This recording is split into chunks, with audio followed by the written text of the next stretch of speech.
రాజులు మారిన వారి రాజుల యొక్క శాసనాలు నీకు అనుకూలంగా మార్చగలిగిన వాడు మన యేసయ్య. నమ్మిన వారు దేవునికి స్తోత్రం చెబుతాం. హల్లెలూయా. మారిపోయి చనిపోయే రాజులను కాదు, మారని దేవుని మీద మన నమ్మకాన్ని పెట్టుకుంటే, మారని దేవుని మీద మన విశ్వాసాన్ని పెట్టుకుంటే, మారని దేవుని మీద మన హృదయాన్ని పెట్టుకుంటే, ఆయన ఏ పరిస్థితులైనా, ఏ రాజునైనా, ఏ శాసనమైనా, ఏ రాజ్యాన్నైనా మనకు అనుకూలంగా మార్చగలడు. నమ్మిన వారు దేవునికి స్తోత్రం చెబుతాం. హల్లెలూయా. అందుకని రాజులు నమ్ముకోవటం కంటే ఎవరు నమ్ముకోవటం మేలు? యెహోవాను నమ్ముకోవటం మేలు. వీళ్ళందుకనే రాజు కంటే, చనిపోయే రాజు కంటే, ఊడిపోయే రాజు కంటే, ఊడిపోయే ఉండని రాజు కంటే, కొన్నాళ్ళు ఉండలేని రాజరికాల కంటే, సర్వకాలము ఎల్లవేళలో సర్వాధికారి అయిన, సర్వోన్నతుడైన, ఎల్లవేళ రాజులకు రాజు అయిన సర్వోన్నతుడైన దేవునికి లోబడి వారు పిల్లలను చంపడం మానేశారట. మానేసి దేవుని చేత మేలును అనిపించారు. దేవునికి స్తోత్రం. రాజు పిలిచి అడిగాడట, అమ్మ డాక్టర్లు ఏంటి మీ పరిస్థితి ఏంటి? మీరు పిల్లల్ని చంపేయమంటే చంపడం లేదట, ఏం చేస్తున్నారు మీరంటే?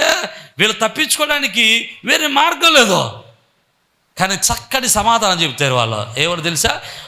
పాము సావకుండగా, కర్రెరకుండగా సమాధానం చెప్పారు. ఏంటో తెలుసా? అయ్యా మేము వెళ్తున్నామండి, పురుడేటాకి వెళ్తున్నాం, కానీ హెబ్రీ స్త్రీలు ఐగుప్తు స్త్రీలు లాంటి వాళ్ళు కాదు, వాళ్ళు చురుకైన వాళ్ళు. మేము వెళ్ళేసరికి వాళ్ళు పురుడు పోసేసుకుంటున్నారండి, మమ్మల్ని రానివ్వట్లేదండి. దేవునికి స్తోత్రం. దేవుడు నమ్ముకున్న స్త్రీలు ఎలా ఉండాలట చెప్పట్లేదు, చురుకుగా ఉండాలి. చురుకు అంటే 11 గంటలకు ప్రార్థన అంటే చురుకుతనం ఎంత బాగుంటుంది అంటే 12 గంటలకు వచ్చేస్తుంది. అసలుకి ఎంత చురుకుతనమో. దేవునికి స్తోత్రం కదండి. చురుకుతనం అంటే 11 గంటల ప్రార్థన అంటే 8 గంటలకు ఉండాలా? ఉండేవాళ్ళు చెప్పండి. దేవునికి స్తోత్రం. 10:30 ఎందుకులేండి, వచ్చిన తర్వాత ఇక్కడ ఏం చేస్తారు? ఒక ఇంచుమించు ఒక 10 నిమిషాలైనా ముందుండి కాసేపు ప్రార్థనలో ఉండి, ప్రభువా ఈరోజు మాతో మాట్లాడు నాయన అని ప్రార్థన చేసి, సంఘాన్ని బలపరచు నాయన అని ప్రార్థన చేస్తే ఆ ప్రార్థన దేవుడు ఆలకిస్తాడు. దేవునికి స్తోత్రం. కొంచెం ఆత్మీయంగా బలపడడానికి అవకాశం. చురుకుతనం ఉండాలి, చురుకుతనం ఉండాలి. నమ్మిన వారు దేవునికి స్తోత్రం చెప్తుంది. హల్లెలూయా. ప్రియమైన దేవుని పిల్లలు జాగ్రత్తగా ఆలోచన చేద్దాం. వీరు చురుకైన వారని వాడు చెప్పగానే రాజు ఆజ్ఞాపించాడట, తన సైనికులను ఆజ్ఞాపించాడు, ఎవడైనా పురుషుడు కనబడితే మగపిల్లడు కడితే చంపేయండి. ఇక్కడ బాగానే ఉంది. ఇక్కడ యోకోబేదు దగ్గరికి వచ్చేసరికి, యోకోబేదుకి అప్పుడే పుట్టాడు మోషే, మగపిల్లడు పుట్టాడు. ఈ మగపిల్లోడిని ఏం చేయాలో అర్థం కావట్లేదు. ఇంచుమించు ఆ డాక్టర్లు వచ్చే ఉంటారు, ఈ డాక్టర్లు చూసే ఉంటారు, అమ్మ నీ అందమైన కొడుకు, నీకు అందమైన కొడుకు పుట్టాడని ఆ కొడుకుని తీసుకెళ్ళి యోకోబేదు చేతులు పెట్టుంటారు. ఈ షిప్రా పూయలో ఆ బిడ్డను చంపకుండా వెళ్ళిపోయి ఉంటారు. అయితే జాగ్రత్త అమ్మ, నీ బిడ్డ మేము చంపడం మానేశాం, కానీ రాజుగాక ఎవరినైనా పంపిస్తాడేమో, రాజు ఏ సైనికునైనా పంపిస్తాడేమో, రాజు ఎవరినైనా పంపించి నీ బిడ్డను చంపుతాడేమో, జాగ్రత్త అని యోకోబేదుతో ఆ షిప్రా పూయాలు చెప్పే ఉంటారు. ఈ యోకోబేదు ఆ బిడ్డను 3 నెలలు దాచిపెట్టిందట. ఎన్ని నెలలు? 3 నెలలు దాచిపెట్టిందట. ఇక దాచిపెట్టలేక ఒక జమ్ము పెట్టి తయారు చేసి, ఆ జమ్ము పెట్టి కీలు పూసి, ఆ జమ్ము పెట్టి ఆ బిడ్డను పెట్టి తీసుకెళ్ళి నైలు నదిలో రాజుగారి కుమార్తె స్నానం చేసే చోట పెట్టేసింది తెలివిగా. దేవునికి స్తోత్రం. పెడితే ఈలోపు రాజుగారి కుమార్తె స్నానం చేయడానికి వచ్చింది. ఈలోపు మిరియాము వాళ్ళ తమ్ముడికి ఏమవుద్దా అని చూస్తుంది, ఆ పక్కన కూర్చొని దొంకల్లో కూర్చొని. ఈలోపు రాజుగారి కుమార్ స్నానం చేయడం ఒకటి ఇప్పుడు ఏడుపుని చూసి ఆ పిల్లోడిని తీసుకుని ఆ పిల్లోడిని దగ్గర పెట్టుకుని చక్కగా ముద్దాడుతూ ఉందట. చాలా అందంగా ఉన్నాడేమో, తెల్లగా ఉన్నాడేమో, అందంగా ఉన్నాడేమో, ముద్దాడుతూ ఉందట. ఈలోపు మిరియాము పరిగెత్తుకొని వచ్చింది, అమ్మా ఈ పిల్లోడిని నీ కొరకు పెంచడానికి హెబ్రీ స్త్రీల్లో ఎవరిని తీసుకురమ్మంటావా? అప్పుడు ఫరో కుమార్తె కనిపించింది, నిజమే నేను ఈ పిల్లోడిని పెంచలేను. హెబ్రీ స్త్రీలు చాలామంది కడుపు కోత పడిన వాళ్ళు ఉంటారు, చాలామంది బిడ్డలు చంపబడిన వారు ఉంటారు. అలాంటి వాళ్ళు ఎవరైనా తీసుకొస్తే ఈ బిడ్డను నా కొరకు పెంచుతుంది, తీసుకురా అని చెప్పిందట. మిరియాము వెళ్ళి ఎవరిని తీసుకొచ్చింది? వాళ్ళ అమ్మని తీసుకొచ్చింది. దేవునికి స్తోత్రం. అమ్మని తీసుకొస్తే అమ్మకి అప్పగిచ్చిందట ఈ రాజుగారు కుమార్తె. అమ్మ, ఇగో ఈ బిడ్డను జాగ్రత్తగా పెంచు, నా కోసం పెంచు, నా కోసం పెంచు, ఐగుప్తు కుమారుడుగా పెంచు అని చెప్పి ఆ బిడ్డను అప్పగించింది. జీతం ఇవ్వడం మొదలుపెట్టింది, రాజభోగాలు ఇవ్వడం మొదలుపెట్టింది, రాజాహారం పెట్టడం మొదలుపెట్టింది. సంరక్షణలో నుంచి అన్ని వసతులు వీళ్ళకి దొరుకుతామన్నాయి. దేవునికి స్తోత్రం, హల్లెలూయా. అన్ని బాగానే ఉన్నాయి, పెరుగుతూ ఉన్నాడు. పెరిగిన తర్వాత యవ్వన కాలంలోకి వచ్చిన తర్వాత రాజుగారి కుమార్తె దగ్గరికి ఆ కుర్రను తీసుకెళ్ళి, ఆ యవ్వనస్తుని తీసుకెళ్ళి రాజకుమార్తెకి అప్పగించింది. అప్పగించగానే మీకు జాగ్రత్తగా వింటే అక్కడ చూస్తే ఆ కింద వచ్చిన 2వ అధ్యాయంలో మనం చూడగలిగితే రాజుగారికి అప్పగించిన వెంటనే అతను చేసిన పని ఏంటో తెలుసా? అతను చేసిన మొట్టమొదటి పని ఏంటో తెలిసే, పెద్దోడైన తర్వాత ఒక ఐగుప్తీయుడట ఒక హెబ్రీయుని కొడతా ఉంటాడంటే ఈ హెబ్రీయుడైనటువంటి యొక్క మోషేకి చాలా కోపం వచ్చేది. ఎందుకు వచ్చింది కోపం?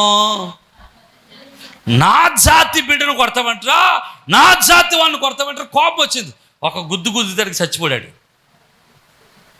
తీసుకెళ్ళి సమాధి చేసేసాడు, కప్పెట్టేసాడు. ఇక మనం ఒక పాఠం నేర్చుకుందాం.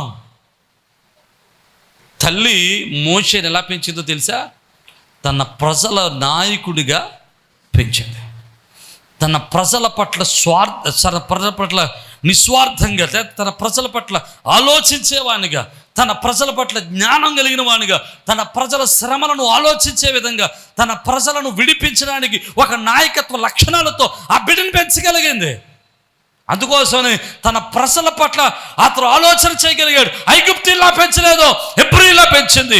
ఐగుప్తీలా పెంచలేదు, దైవభక్తులు పెంచింది. ఐగుప్తీలా పెంచలేదు, విశ్వాసులు పెంచింది. ఐగుప్తీలా పెంచలేదు, అబ్రహాము విశ్వాసులు పెంచింది. దేవునికి స్తోత్రం, హల్లెలూయా. అలా పెంచింది కాబట్టి ఆ యొక్క మోషే పెద్దవాడైనప్పుడు దేవుని స్వరాన్ని వినగలిగాడు, దేవుని మాటలు వినగలిగాడు, దేవునితో నడవగలిగాడు, దేవుని యొక్క మాటలు నడవగలిగాడు. అతడు దేవుని యొక్క ప్రజలను తన యొక్క బానిసత్వంలో నుంచి ఇశ్రాయేలును విడిపించగలిగాడు. నమ్మిన వారు దేవునికి స్తోత్రం చెబుదాం, హల్లెలూయా. ఈరోజు మన బిడ్డలను మనం ఎలా పెంచుతున్నాం? దేవుని కొరకు పెంచగలుగుతున్నావా? నాయకత్వ లక్షణాలతో పెంచగలుగుతున్నావా? మన బిడ్డలను దేవుని ప్రజల కొరకు పెంచగలుగుతున్నావా? దేవుని పని చేయడానికి పెంచగలుగుతున్నావా? దేవుని నాయకత్వ లక్షణాల్లో మన ప్రజలను పెంచగలుగుతున్నావా? మన బిడ్డలను ఏ దారిలో పెంచుతున్నాం? విశ్వాసం అనే దారిలో పెంచుతున్నామా? మార్గంలో, దేవుని యొక్క మార్గంలో ప్రార్థనతో మన బిడ్డలను పెంచగలుగుతున్నామా? మన బిడ్డలు ఏమవుతున్నారు పెద్దవాళ్ళు అయిన తర్వాత? మన పిల్లలు పెద్దవాళ్ళు అయిన తర్వాత ఏ మార్గంలోకి వెళ్తున్నారు, ఎలా జీవిస్తున్నారు? చిన్నప్పుడే వాడికి సరైనటువంటి పునాదులు వేయాలి. వాడు ఏంటండి, వాడు చిన్నోడండి, వాడు చిన్నపిల్లోడండి అనుకోవడానికి లేదండి. చిన్నపిల్లవాడైనా వాడికి నేర్పే మాటలు నువ్వు నేర్పగలిగితే, నేర్పే విధానంలో నువ్వు నేర్పగలిగితే వాడు అంటాడు బాలుడు నడవలసిన త్రోవలు వానికి నేర్పవు, పెద్దవాడైనప్పుడు వాడు దానిలో నుంచి తొలగిపోడు. దేవునికి స్తోత్రం. మోషేకి 120 సంవత్సరాలు వచ్చే వరకు ఆ యొక్క దేవుని మార్గంలో నుంచి తొలగిపోకుండా బ్రతకగలిగాడు. దేవుని ఇంటిలో నమ్మకమైన వాడిగా బ్రతకగలిగాడు. భూమి మీద ఉన్న ప్రజలందరిలోనూ సాత్వికుడిగా పిలువబడ్డాడు. కారణం ఏంటో తెలుసా? తన తల్లి పెంచినటువంటి విధానం, తన తల్లి నేర్పినటువంటి విధానం, తన తల్లి నేర్పినటువంటి పాఠాలు అతని భవిష్యత్తులో గొప్ప నాయకుడిని చేశాయి. నమ్మిన వారు దేవునికి స్తోత్రం చెప్దామా? హల్లెలూయా. యోకేబేదు తన కుమారుణ్ణి గొప్ప నాయకుడిని చేయగలిగింది. ఇంకో స్త్రీని కూడా జ్ఞాపకం చేసి నేను ముగించడానికి ప్రయత్నం చేస్తాను. తొందరగా మనం ముగించుకోవడానికి ప్రయత్నం చేద్దాం. ఇంకో స్త్రీని కూడా మీకు జ్ఞాపకం చేస్తాను. ఆమె పేరు హన్నా. సమూయేలు మొదటి గ్రంథంలో ఉంటుంది హన్నా. ఎల్కానా అనేటువంటి ఒక ఆయన ఉంటాడు. ఈ ఎల్కానాకు 2 భార్యలు, హన్నా, పెనిన్నా అనేవారు. పెనిన్నాకు పిల్లలు ఉన్నారు, హన్నాకు పిల్లలు లేరు. హన్నాకు పిల్లలు లేకపోసరికి పెనిన్నా హన్నా గొడ్రతనాన్ని బట్టి ఆమెను ఇబ్బంది పెడతా ఉండేదట, చాలా శోధిస్తూ ఉండేదట, చాలా శ్రమ పెడతా ఉండేదట, అవమానపరుస్తూ ఉండేదట. పిల్లలున్న వారికి పిల్లలు లేని వాళ్ళు చూసి ఎంత లోకువో, మేమేదో పెద్ద గొప్పలు అన్నట్టు కదా. పిల్లలు పుట్టేసినంత మాత్రాన్ని, పిల్లల్ని కనేసినంత మాత్రం నీ గొప్పతనం ఏమి అయిపోలేదు. వాళ్ళని పెంచాలి, వాళ్ళని సరైన రీతిలో పెంచాలి. తాగుబోతులే కొడుకులు ఉండడం కంటే కొడుకులు లేకపోవటమే బెస్ట్ కదా. రోజుకో గొడవ తెచ్చే కొడుకు కంటే ఏ కొడుకు లేకపోకుండా ఉండటమే మంచిది కదా. తల్లిదండ్రులు సుఖపెట్టలేని కొడుకులు ఉండడం కంటే తల్లిదండ్రులు పిల్లలు లేకపోవటమే, లేకుండా కష్టపడమే మేలు కదా. ఈరోజు జాగ్రత్తగా వినండి. పెనిన్న చాలా ఇబ్బంది పడుతుంటే హన్న చాలా దినాలు ప్రార్థన చేసింది, తన ప్రార్థనకు ప్రతిఫలం రాలేదు. కానీ ఇక ఒక నిర్ణయం తీసుకుంది, షిలోహులో ఉన్నటువంటి దేవాలయానికి వెళ్ళాలని. దేవునికి స్తోత్రం. ఎక్కడికి? షిలోహులో ఉన్నటువంటి దేవాలయానికి వెళ్ళాలని నిర్ణయం తీసుకుంది. ఒక సంవత్సరం తన భర్తతో కలిసి షిలోహులో ఉన్నటువంటి దేవాలయానికి వచ్చింది. దేవాలయంలో ప్రార్థన చేయటం మొదలెట్టింది. నా మాట అర్థమైతే దేవునికి స్తోత్రం చెప్పండి. హల్లెలూయా. ఎక్కడ ప్రార్థన చేస్తుంది? దేవాలయంలో ప్రార్థన చేస్తూ ఉంది. దేవాలయంలో ప్రార్థన చేస్తున్నటువంటి హన్నాకు సేవకుడు ఒక మాట సెలవిస్తాడు.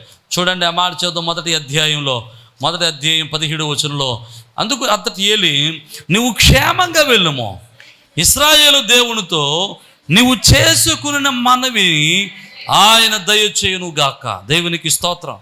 సేవకుడు ఒక వాగ్దానం ఇచ్చేసాడు. ఏంటి?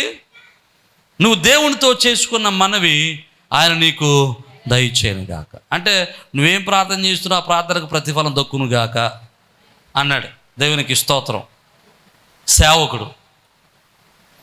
నేనంటాను, చాలామంది ఏమంటారు తెలుసా? చాలామంది చర్చికే వెళ్ళాలేటండి, ఇంట్లో కూర్చుంటే దేవుడు లేడా? ఇంట్లో యేసుబాబు బొమ్మ పెట్టుకుని బొమ్మ ఎదురకుండా స్తోత్రం అంటే దేవుడు లేడా? అదో పెద్ద విగ్రహారాధన.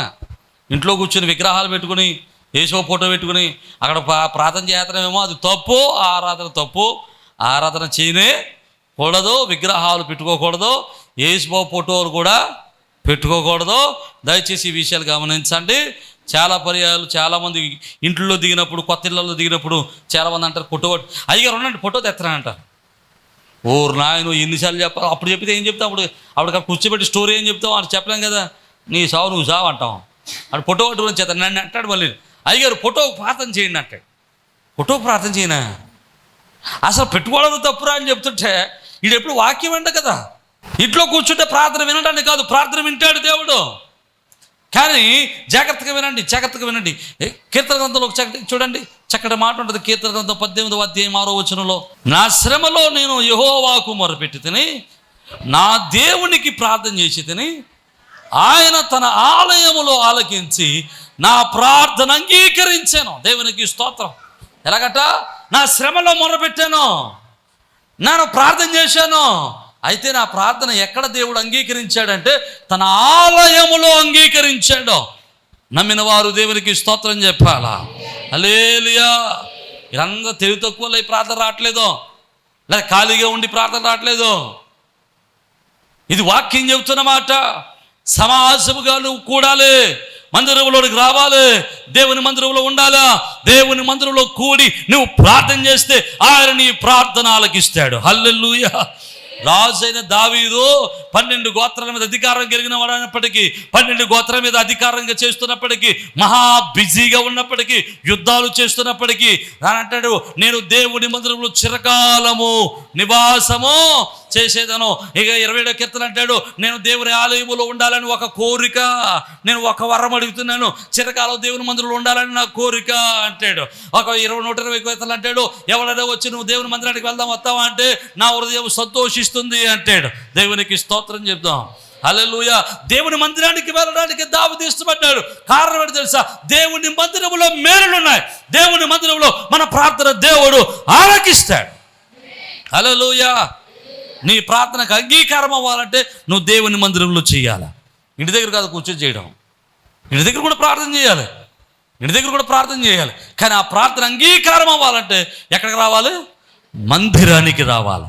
అర్థమైన వారు దేవునికి స్తోత్రం చెబుదాం. హల్లెలూయా. మందిరంలో ఈ ప్రార్థన అంగీకరింపబడుతుంది. ఇక్కడ దేవుడు ప్రార్థన ఎందుకు అంగీకరిస్తాడంటే నీ ప్రార్థనతో ఏకీభవించడానికి నీ సేవకుడు ఉన్నాడు ఇక్కడ. హల్లెలూయా. నీ ప్రార్థనతో అంగీకరించడానికి, నీ ప్రార్థనతో ఏకీభవించి నీ ప్రార్థనకు బలాన్ని ఇవ్వడానికి సేవకుడు ఉన్నాడు.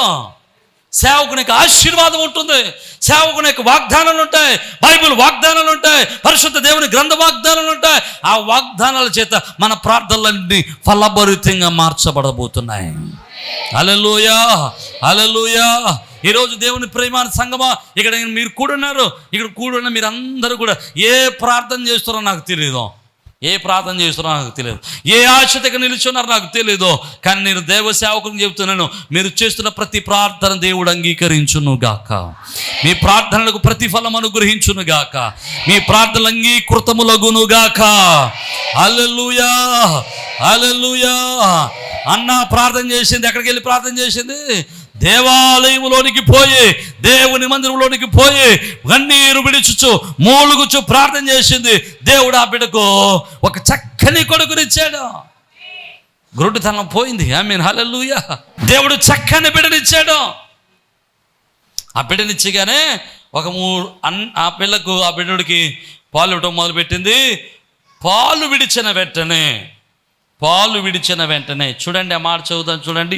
సమూయేలు మొదటి గ్రంథంలో మొదటి అధ్యాయంలో 24వ వచనంలో చూద్దాం చూడండి. పాలు మాన్పించిన తర్వాత అతడు ఇంకా చిన్నవాడై ఉండగానే ఆమె పాలు ఎత్తుకుని ఎక్కడికి వచ్చింది? మందిరానికి వచ్చింది. 28వ వచనం. కాబట్టి నేను ఆ బిడ్డను యెహోవాకు ప్రతిష్ఠించుచున్నాను, తాను బ్రతుకు దినములన్నిటను వాడు యెహోవాకు ప్రతిష్ఠితుడని చెప్పాను. అప్పుడు వాడు యెహోవాకు అక్కడే మ్రొక్కెను. దేవునికి స్తోత్రం. ఎన్ని సంవత్సరాలు ఉంటాయి వాడికి? ఆ పిల్లోడికి ఎన్ని సంవత్సరాలు ఉంటాయి? ఎన్ని సంవత్సరాలకు పాలు విడిచిపెడతారు? 3 సంవత్సరాలు. సాధారణంగా 3 సంవత్సరాలు. కొంతమంది ప్రబుద్ధులు ఉంటారు 6 సంవత్సరాల దాకా కూడా తాగి ఉన్నారు. ఎవడో ఉన్నాడు, నాకు తెలిసినాడు ఎవడో, మొత్తం మీద ఎవడో. వాళ్ళ అమ్మ అప్పుడప్పుడు చెప్తుంటారు 6 సంవత్సరాల దాకా తాగేయండి ఉంటారు కొంతమంది. కానీ బైబిల్లో ఏం చెప్తున్నాడంటే ఆ బిడ్డ ఇంకా చిన్నాడే అంటే ఇంచుమించు మనం 3 అనుకోవద్దు, పోనీ 6 అనుకోవద్దు, 4 అనుకుందాం, పోనీ మధ్యలో 4 సంవత్సరాలు అనుకుందాం. అంటే 4 సంవత్సరాల వయసులో ఆ చిన్నపిల్లలను తీసుకుని ఆ యొక్క అన్న దేవుని దగ్గరికి వచ్చి, వీడిని దేవునికి ప్రతిష్ఠితుడు, దేవుడు నా గొడ్డుతనాన్ని తొలగించాడు, చాలు ఇప్పుడైనా దేవునికి అప్పగించేస్తున్నాను అని చెప్పి అక్కడ దేవునికి అప్పగించేస్తే వాడు ఏం చేశాడట? వాడు ఇక్కడే దేవునికి మొక్కడమే కాదు, 2వ అధ్యాయం 11వ వచనంలో.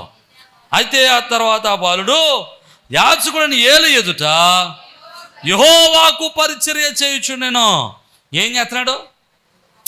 పరిచర్య చేస్తున్నాడు. ఏ వయసులో పరిచర్య చేస్తున్నాడు? చెప్పట్లేదు. 4 సంవత్సరాలు. మన భాషలో చిన్నవాడిగా ఉన్నప్పుడే, బాలుడిగా ఉన్నప్పుడే ఆ బిడ్డడు ఏం చేస్తున్నాడు? పరిచర్య చేస్తూ ఉన్నాడు. మనం అనుకుంటాం చిన్నోడు ఏం పని చేస్తాడండి బాబా, మా పిల్లలు చిన్న పిల్లలంటే పరిచర్య ఏం చేయాలండి, అవి ఎవరే కుర్చీ ఎత్తుతున్నామా వెళ్ళిపోదాం అని తీసుకెళ్ళిపోతారు కదా. మీకు విషయం చెప్పరా?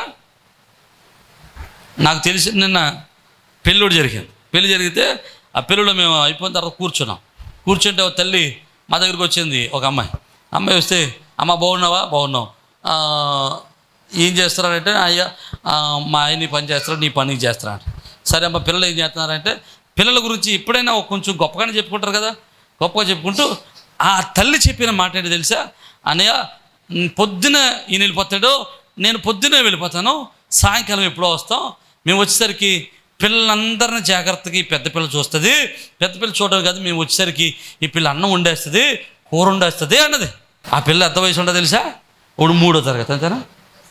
8వ సంవత్సరం. 8వ సంవత్సరం అమ్మాయి, 8వ సంవత్సరం అనమాట, ఇంచుమించు 3వ తరగతి చదువుతున్నామా. ఏం చేస్తుందట? అన్నం వండేస్తుందట, కూర వండేస్తుంది. మా పాస్టర్ గారు పిలిచారు, అన్నం ఎలా వండుతున్నావు అని అడిగింది. ఇలా ఆ పిల్ల చెప్పింది, స్టవ్ వెలిగిస్తాను, కొండ ఎడతాను, నీళ్ళు వేస్తాను, నీళ్ళు మరుగుతాయి, బియ్యం వేస్తాను, పొంగు వస్తుంది, ఓ తిప్పుతాను, ఇంకో పొంగు వస్తుంది, సిమ్ములు ఎట్టేస్తాను, ఆరిపోతుంది, అంతే అన్నం అయిపోయి. అస్తేసరి వేసేస్తుంది. అలా ఆ వయసులో అస్తేసరి వేయటం కూడా. అలా ఇంటర్మీడియట్ వచ్చిన తర్వాత డిగ్రీలోకి వచ్చారు కానీ అన్నం వండోళ్ళు ఉన్నారు, పాఠంలో చేరుకుంటున్నారు, రా బాబులు బంగారు దేవునికి ఇస్తా ఉన్నారు. చాలామంది ఉన్నారు కదా, డిగ్రీ చదువుతున్నా అన్నం వాల్చడం ఒకసారి ఎక్కడో కానీ మరి సరదాగా చేశారో నిజమే జరిగిందో తెలియదు కానీ ఒకసారి ఓ రీల్ చూశాను. ఓ రీల్లో ఒక అమ్మాయి కొత్తగా కాపురానికి వెళ్ళింది. కాపురానికి వెళ్తే అమ్మాయి వాళ్ళ అమ్మకు ఫోన్ చేసింది, అమ్మ అన్నం ఎలా వండాలి మా ఇద్దరికి అంది. ఏముంది 2 గ్లాసులు నీళ్ళెట్టి 2 గ్లాసులు బియ్యం వేయి సరిపోతున్నారు. ఈ పిల్ల ఏం చేసిన 2 గ్లాసులు నీళ్ళు 2 గ్లాసులు బియ్యం పెట్టేసి కొండెట్టుకెళ్ళి స్టవ్ మీద పెట్టేసి కాసేపు ఫోన్ చేసి, అమ్మ అది పొంగుతా చూడు, పొంగుతప్పుడు తిప్పంటే ఇలా తిప్పితే ఎక్కడ పొంగుతుంది, అది పొంగట్లేదు. ఎందుకు పొంగట్లేదు అంటే కొండలో ఏం చేసిందో తెలుసా, 2 గ్లాసులు నీళ్ళు 2 గ్లాసులతో నీళ్ళు పెట్టేసింది. 2 గ్లాసులు, ఆ 2 గ్లాసులు పక్కనే 2 గ్లాసుల్లో బియ్యం వేసి 2 గ్లాసులు బియ్యం పెట్టేసింది. అమ్మ పొంగట్లేదే అంటది. ఎక్కడ పొంగుతుంది నా బాహు, అది దేవునికి స్తోత్రం. ఇలాంటి బంగారు తల్లులు ఉంటారు దేవునికి కదండి, ప్రిన్సెస్ కదండి, డాడీ ప్రిన్సెస్ వీళ్ళు అందరూ ఉంటారు. దేవునికి స్తోత్రం కదండి. ప్రియమైన దేవుని బిడ్డల, ఆ బిడ్డ అవసరం, ఆ బిడ్డ అవసరం, ఆ పరిస్థితి ఆ బిడ్డ పరిచయం చేసేటట్టు నేర్పింది. ఆ తల్లి నేర్పించింది, నీ వయసు చిన్నదే కానీ నువ్వు చెయ్యక తప్పదు. మన పరిస్థితి లాంటిది. నేను వచ్చిన తర్వాత వండాలంటే కుదరదు, నేను వచ్చిన తర్వాత చేయాలంటే కుదరదు, నువ్వే ఎలాగోని చెయ్యి, ఎలాగోని తిప్పలవాడు అని నేర్పించింది. ఆ బిడ్డ నేర్చుకుంది. చిన్న వయసులో ఆ బాలుడట పరిచర్య చేయటం మొదలెట్టాడట. ఎక్కడ ఎలా చేస్తున్నాడంటే ఆ 4 సంవత్సరాలు వాళ్ళమ్మ వాడికి పాలు పట్టిస్తూ వాడికి నేర్పించుంటుంది. ఏమని, ఒరే నువ్వు నా దగ్గర ఇంకెంతో కాలం ఉండో, నువ్వు దేవుని మందిరంలో ఉండాలి, దేవుని మందిరంలో పరిచర్య చేయాలి, దేవుని మందిరంలో నువ్వు ఉన్నతంగా ఉండాలి, ఈ యాజకుడు చెప్పిన పని చేయాలి, దేవుని మందిరంలో కుర్చీలు ఎత్తాలి, దేవుని మందిరంలో బరకాలు ఎత్తాలి, దేవుని మందిరంలో తాళ్ళు తుడవాలి, నువ్వు దేవుని మందిరంలో దీపాలు అంటించాలి, దేవుని మందిరంలో దీపాలు తుడవాలి, నువ్వు ఏ పని చేయగలవో అన్ని పనులు చేయాలని ఆ బిడ్డకి చిన్ననాటి నుండే వాళ్ళ తల్లి నేర్పించింది. మనం ఎవరినైనా పిల్లల్ని హాస్టల్ వేయాలనుకున్నాం అనుకోండి, తీసుకెళ్ళి అన్నీ హాస్టల్ ఆడాం. వాడికి మళ్ళీ సంవత్సరం హాస్టల్ వేద్దామని ఈ సంవత్సరం నుంచి వాడికి నేర్పుతాం. టిఫిన్ తిన్నప్పుడు చెప్తావు, రే నువ్వు తిన్నావు, నేను ఇక్కడ తినకపోతే నువ్వు తినిపిస్తున్నాను, అక్కడ తినిపించేవాడు ఉండడు కాబట్టి నువ్వే తినాలి. పడుకున్నప్పుడు చెప్తాం, ఒరే నువ్వు వాడు పడుకున్నప్పుడు నీ పక్కన నువ్వు కప్పుకోవడానికి దుప్పటి ఇచ్చేవాడు ఎవడో ఉండడు, నీ దుప్పటి నువ్వే కప్పుకోవాలి, నీ దుప్పటి నువ్వే మడత పెట్టుకోవాలి, నీ దుప్పటి నువ్వే పరుచుకోవాలి, నీ బట్టలు నువ్వే ఉతుక్కోవాలి, నీ బట్టలు నువ్వే ఇస్త్రీ చేసుకోవాలి. ఇవన్నీ చెప్తావు. వీడికి బెల్లంకి అలవాటు అవుతుంటుంది. ఓహో నేను ఇలా ఉండాలా, ఇలా చేయాలా, ఇలా ఉండాలా అని అలవాటు అవుతూ ఉంటుంది. అలవాటు అయినప్పుడు వాడు హాస్టల్కి వెళ్ళినప్పుడు వాడికి వాళ్ళ అమ్మ చెప్పిన మాటలన్నీ గుర్తొచ్చి అక్కడ మెల్లంగా అలవాటు అవుతాడు. అంటే ఇప్పుడు సమూయేలుని ఈ బిడ్డను హన్నా ఏం చేసింది, నేర్పించింది. దేవునికి స్తోత్రం. ఈరోజు మన పిల్లలకు నువ్వేం నేర్పిస్తున్నావు? ఏం నేర్పిస్తున్నావు? బూతులు నేర్పిస్తున్నావా? ఎదురువారి పగ నేర్పిస్తున్నావా? లేకపోతే ఏదైనా సినిమా పాటలు నేర్పిస్తున్నావా? ఏం నేర్పిస్తున్నావు నీ పిల్లలకి? దైవ భక్తిని నేర్పించగలిగితే నీ బిడ్డలు పెద్దవారైనప్పుడు ఆశీర్వాదకరంగా జీవిస్తారు. నమ్మిన వారు దేవునికి స్తోత్రం చెబుదాం. హల్లెలూయా. సమూయేలు పెద్దవాడైనప్పుడు మీకు మంచి మాట చెప్తాను. సమూయేలు చిన్న ప్రాయంలో నుంచే పరిచర్య చేయడం నేర్పించాడు తల్లి. చిన్న ప్రాయంలో నుంచే పరిచర్య చేయడం మొదలెట్టాడు సమూయేలు. ఈరోజు నీ పిల్లడు చిన్నడని చూడొద్దు. వాడికి చెప్పు, ఒరే 2 కుర్చీలన్నా వెళ్ళి వరుసలో పెట్టురా, ఒరే ఆ వైరన్నా వాడికి చుట్టూ పెట్టురా, లేకపోతే చర్చి ఎదురుకుండా ఉన్న చెత్తన్న తీసి పాడేసిరా అని చెప్పాలి. నువ్వు అస్సలు పిల్లలకి పరిచర్య నేర్పకుండా తీసుకెళ్ళొద్దు. పరిచర్య ఏదో ఒక పని చేసి తీసుకెళ్ళండి. దేవునికి మందిరానికి వచ్చిన తర్వాత ఒట్టిగా వెళ్ళొద్దండి, కూర్చుని వెళ్ళిపోవద్దండి, ప్రార్థన చేసుకుని వెళ్ళిపోవద్దండి. నేను ఎప్పుడు చెబుతుంటాను, ఖచ్చితంగా మందిరానికి వచ్చిన తర్వాత ఏదో ఒక పని, ఏదో ఒకటి చిన్న పని పెద్ద పని ఏదో ఒక పని చేయాలి. ఏదో ఒక పరిచర్య చేసి వెళ్తే అది నీ కుటుంబానికి అది ఆశీర్వాదకరంగా మార్చబడుతుంది. హెబ్రీ పత్రికలో అంటాడు కదా, నువ్వు చేసిన పరిచర్యను, నువ్వు చూపిన ప్రేమను మర్చిపోవడానికి దేవుడు అన్యాయస్తుడు కాదు. సమూయేలు పరిచర్యను దేవుడు ఆశీర్వదించాడు. సమూయేలు పరిచర్యను దేవుడు అంగీకరించాడు. సమూయేలును బలపరిచాడు, దీవించాడు. సమూయేలు కాలంలో జరిగినటువంటి ఒక మహాద్భుతం చెప్తాను చూడండి. 3వ అధ్యాయం చూడండి. 3వ అధ్యాయం 21వ వచనం చూస్తే, మరియు షిలోహులో యెహోవా మరల దర్శనమిచ్చుచుండెనో. దేవునికి స్తోత్రం. మరల దర్శనం ఇచ్చాడంటే అర్థం ఏంటి? ఇంతకుముందు లేదు. It's gap. There was a gap. దేవుడు ఇశ్రాయేలుతో మాట్లాడడం మానేశాడు. ఇశ్రాయేలుతో పలకరించడం మానేశాడు. దర్శనం ఇవ్వడం మానేశాడు. ప్రత్యక్షత ఇవ్వడం మానేశాడు. ఇశ్రాయేలుకి దేవుని యొక్క వాక్కును పంపించడం మానేశాడు. ఏలి ప్రజలు, ఏలి కుమారులు దేవునికి ఇష్టలుగా బ్రతకలేదు కనుక దేవుని యొక్క దర్శనం ఇశ్రాయేలు కలగటం లేదు. కానీ దేవుని దర్శనం మరలా కలగటం ప్రారంభమైంది. ఎవరి కాలంలో తెలుసా? సమూయేలు కాలంలో. దేవునికి స్తోత్రం. సమూయేలు దేవుడు ప్రవక్తగా నిలబెట్టుకున్నాడు. నమ్మిన వారు దేవునికి స్తోత్రం చెబుతాం. సమూయేలు 4 పనులు చేసేవాడండి. సమూయేలు 4 పనులు చేసేవాడు. మొట్టమొదటిది ప్రవక్తగా చేశాడు. రెండవది దీర్ఘదర్శిగా ఉన్నాడు. మూడవది యాచకుడిగా ఉన్నాడు. నాలుగవది అతను న్యాయాధిపతిగా పనిచేశాడు. దేవునికి స్తోత్రం. 4 పనులు. మొదటిది ప్రవక్త, రెండవది దీర్ఘదర్శి, మూడవది యాచకుడు, నాలుగవది న్యాయాధిపతి. 4 పనులు చేశాడు. 4 పనులు దేవుడు సమూయేలు భుజం మీద పెట్టాడు. కారణం ఏంటి తెలుసా? సమూయేలు చిన్ననాటి నుండి దేవుని పని చేసినవాడు. ఏ రోజు మన చిన్ననాటి నుండి మన పిల్లలను దేవుని పరిచర్యలు పెంచగలిగితే మన పిల్లలు పెద్దవారైనప్పుడు గొప్ప యాజకులుగా మార్చబడతారు. చిన్ననాటి నుండి దేవుని పరిచర్యలో పిల్లలు ఉంచగలిగితే పెద్దవారైనప్పుడు గొప్ప నాయకులుగా మార్చబడతారు, గొప్ప అధికారులుగా మార్చబడతారు. నమ్మిన వారు దేవునికి స్తోత్రం చెబుదాం. హల్లెలూయా. ఈ రోజు నన్ను ఈ మాట చెప్పినామండి. దేవుని పరిచర్యలో, దేవుని సన్నిధిలో ఉన్న సంగమా, మన బిడ్డలు దేవుని సన్నిధిలో పరిచర్య చేసేవారై ఉంటే ఖచ్చితంగా వారు అధికారులుగా మార్చబడుదురుగాక. నీ బిడ్డలు పరిచర్య చేసేవారుగా ఉన్నట్లయితే వారు ఖచ్చితంగా గొప్ప నాయకులుగా మార్చబడుదురుగాక, గొప్ప రాజకీయ నాయకులుగా మార్చబడుదురుగాక, గొప్ప ఉన్నతమైన స్థితులను వారు అనుభవించుదురుగాక, గొప్ప స్థానాలను వారు అధిరోహించుదురుగాక. బైబిల్ ఇంకా చాలా మంది తల్లులు ఉన్నారు, కానీ ఈ 2 తల్లుల గురించి మనం నేర్చుకుందాం. యోకేబేదు గొప్ప నాయకుని తయారు చేసేది. హన్నా గొప్ప నాయకుడిని తయారు చేయగలిగింది, గొప్ప ప్రవక్తను తయారు చేయగలిగింది. మరి ఈరోజు నీ బిడ్డను ఏ విధంగా తయారు చేయగలుగుతున్నావు నువ్వు? ఈరోజు నీ బిడ్డను ఏ విధంగా తీర్చిదిద్దగలుగుతున్నావు నువ్వు? ఈరోజు నీ బిడ్డను ఏ విధంగా నువ్వు నడిపించగలుగుతున్నావు నువ్వు? వారిద్దరిని వారు గొప్ప నాయకులుగా చేయడానికి గల కారణం ఏంటి తెలుసా? హన్నా యొక్క ప్రార్థన, వారి యొక్క విశ్వాసము, వారి యొక్క నిరీక్షణ వారిని గొప్పవారిగా చేసేది. ఈరోజు నీ తల్లిగా నువ్వు చేయాల్సిన పని ఏంటి తెలుసా? నీ బిడ్డ కొరకు నువ్వు అనుదినము ప్రార్థన చేయాలి. నీ బిడ్డను పరిచర్యలో పెంచాలి. నీ బిడ్డ కొరకు అనుదినం నువ్వు బైబిల్ పఠించడం నేర్పించాలి.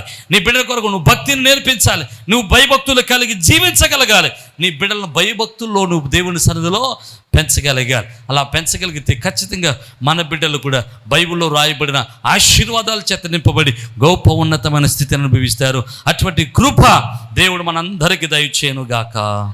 తలలో వంచండి, చిన్న ప్రార్థన చేద్దాం. తలలో వంచండి, చిన్న ప్రార్థన చేద్దాం. పరిశుద్ధుడు, కృపగిలిన తండ్రి, జీవాధిపతి, నీకు వందనాలు ప్రభా. వీరుని వాక్యాన్ని మా హృదయంలో నాటింపచేయండి. నీ కృప చేత నడిపించండి ప్రభా. నీకు స్తోత్రాలు ప్రభా. ఇగో తండ్రి నాయన, యోకేబేదు వల్లే అయ్యా మా బిడ్డలు చక్కని నాయకులను తయారు చేసే తల్లులుగా ఉందురుగాక ప్రభా. ఇగో తండ్రి హన్నా వలే గొప్ప నాయకులు తయారు చేసి ప్రార్థనా పరులుగా మా తల్లులు ఉందురుగాక అయ్యా. ఇగో తండ్రి సమూయేలు వలె ప్రార్థన పరిచర్య చేసే ఓ బిడ్డలుగా మా బిడ్డలు ఉందురుగాక అయ్యా. నీ కృప చేత నడిపించి మీరు మహిమ పొందండి అయ్యా. వాక్యం వింటున్న ప్రతి కుటుంబాన్ని మీరు దర్శించండి. నీ ఆత్మకార్యాలు జరిగించి విశ్వాసమందు స్థిరపరచమని, ప్రతి విధమైన శోధన, వేదన, కన్నీటి దూరపరచండి. ఎవరి ఇంట్లో ఏ శోధన ఉందో ఆ శోధనతో లయపరచండి నాయన. ఎవరు ఏ ప్రార్థన అవసరతున్నారో వారి ప్రార్థన అవసరతలన్నీ అంగీకరించండి ప్రభువా. నీ కృప చేత బలపరచి మీరు మహిమ పొందమని యేసు పరిశుద్ధ నామమున బట్టి మేము స్తుతించి వేడుకొనుచున్నాము మా పరమ తండ్రి. ఆమేన్. ఆమేన్. అందరికీ షలోమ్.